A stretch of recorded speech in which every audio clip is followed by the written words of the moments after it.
कई ऐसे इलाके भी हैं जहां के लोग नेपाल के अंदर फंसे हुए हैं, उत्तर प्रदेश के लोग नेपाल के अंदर फंसे हुए हैं। इसी को लेकर के योगी सरकार हाई अलर्ट पर है और यूपी के नेपाल से सटे जिलों की सुरक्षा बढ़ा दी गई। नेपाल में फंसे भारतीयों की मदद के लिए लखनऊ में कंट्रोल रूम बनाया गया, एक हेल्पलाइन जारी की गई और जो काठमांडू में लगे फंसे हुए लोग हैं उन तक मदद पहुंचाई जा रही। नेपाल हिंसा की आग में जल रहा है। काठमांडू से लेकर छोटे छोटे शहरों तक हिंसक प्रदर्शन हो रहे हैं। पथराव आगजनी से शुरू हुआ बवाल लगातार बढ़ता ही जा रहा है। क्योंकि नेपाल की सीमा से यूपी के 4 जिले सटे हैं, लिहाजा यहाँ चल रहे विद्रोह और बगावत के बीच यूपी सरकार और सीएम योगी अलर्ट मोड पर है। नेपाल बॉर्डर से सटे यूपी के जिलों में हाई अलर्ट जारी कर सुरक्षा पहरा कड़ा कर दिया गया है। लेकिन नेपाल में कई भारतीय अभी फंसे हैं, जिनके लिए सीएम योगी ने खास प्लान तैयार किया है और योगी खुद अधिकारियों से लगातार रिपोर्ट ले रहे हैं। नेपाल में फंसे भारतीयों की मदद के लिए लखनऊ पुलिस मुख्यालय में कंट्रोल रूम बनाया गया है। कंट्रोल रूम 24 घंटे चलता रहेगा। योगी सरकार ने नेपाल में फंसे भारतीयों के लिए 3 हेल्पलाइन नंबर भी जारी किए हैं। इन नंबर पर कॉल या मैसेज कर नेपाल में फंसे लोग तुरंत मदद ले सकते हैं। ये नंबर हैं 0522 239 0257, 0522 272 4010 और 9454 401674।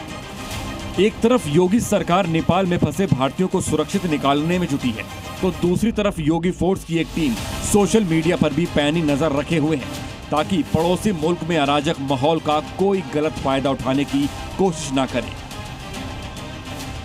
योगी फोर्स ने साफ चेतावनी दी है कि जो भी अफवाह फैलाने की कोशिश करेगा उसके खिलाफ कड़ी कार्रवाई की जाएगी। नेपाल सीमा से लगे बहराइच, श्रावस्ती, लखीमपुर और महाराजगंज में अतिरिक्त फोर्स तैनात की गई है।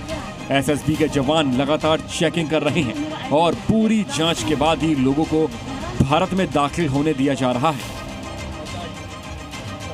योगी फोर्स ने पूरी तरीके से यहाँ पे मोर्चा संभाल लिया है और जो हमारे देश की सरकार की जो प्राथमिकता है वो ये है कि जो भारतीय जो हैं जो नेपाल में फंसे हुए उनको सही सलामत भारत में लाया जा सके। और यहाँ पर आप देख पा रहे होंगे जो नेपाल के जो नागरिक हैं वो जिनकी इमरजेंसी है, जो मेडिकल सर्विस, जो मेडिकल इमरजेंसी है, उन लोगों को भी यहाँ पर आने की इजाज़त है।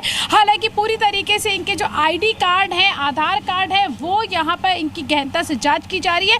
उसके बाद ही किसी को यहाँ पर भारत की सीमा में प्रवेश दिया जा रहा है। यूपी के बहराइच से सटे नेपाल बॉर्डर पर कर्फ्यू लगा है। नेपालगंज में बॉर्डर पर सेना तैनात है, मगर बॉर्डर से ही नेपाल में कल हुई तबाही की कई तस्वीरें नजर आ रही हैं। कि किस तरीके से यहाँ पर आगजनी यहाँ पर की गई। मैं अपने कैमरामैन को बोलूंगी कि वो थोड़ा जूम करके दिखाएं तस्वीरें हमारे दर्शकों को कि किस तरीके की स्थिति यहाँ पर है। और आपको देख पा रहे होंगे यहाँ पे कि किस तरीके से जो सरकारी संपत्ति है उसको पूरी तरीके से यहाँ पर जला दिया गया है, तहस नहस कर दिया गया है। और सामने जो आप देख पा रहे होंगे वो उस बिल्डिंग को भी जला दिया गया है। और जहाँ से बैरिकेड्स, ये देखिए आपको बैरिकेड्स नजर आ रहे होंगे, ये वो बैरिकेड्स हैं जहाँ पर जो प्रदर्शनकारी है उस प्रदर्शनकारी इस बैरिकेड्स के पीछे आपको प्रदर्शनकारी नजर आ जाएंगे। वहीं सनौली बॉर्डर पर भी नेपाल में तनाव का असर दिख रहा है। नेपाल में फंसे भारतीय लगातार वहां से वापसी कर रहे हैं। आप देख सकते हैं मेरे ठीक पीछे नेपाल का बॉर्डर है। तनाव अभी भी साफ दिख रहा है। लोग ये समझने की कोशिश कर रहे हैं कि आखिर कब ये तनाव कब शांत होगा। नेपाल की जो फोर्स है वो फोर्स खड़ी है और आप इधर देख सकते हैं कि जो तमाम टूरिस्ट जो वहाँ नेपाल के एरिया में जो काठमांडू गए थे, जो फंसे हुए थे, वो धीरे धीरे वापस आ रहे हैं। और यहाँ जो एसएसबी की फोर्स है, जो इंडियन फोर्स है, वो फोर्स यहाँ पर्याप्त पूरी चेकिंग कर रही है। और चेकिंग करने के बाद तमाम आई कार्ड वगैरह चेक किया जा रहा है, या जो भी जिस इमरजेंसी जिस वाहन से भी आ रहे हैं पूरी चेकिंग की जा रही है। और चेकिंग करने के बाद ही भारत के बॉर्डर में उनको प्रवेश दिया जा रहा है। नेपाल के बेकाबू होते हालात के बाद यूपी सरकार सतर्क है, तो बिहार बॉर्डर पर भी सुरक्षा चाक चौबंद है, ताकि आम लोगों की भीड़ में शामिल होकर अराजक तत्व घुसपैठ की कोशिश न कर सकें। बहराइच से प्रीति श्रीवास्तव और सनौली से परिवेश की रिपोर्ट।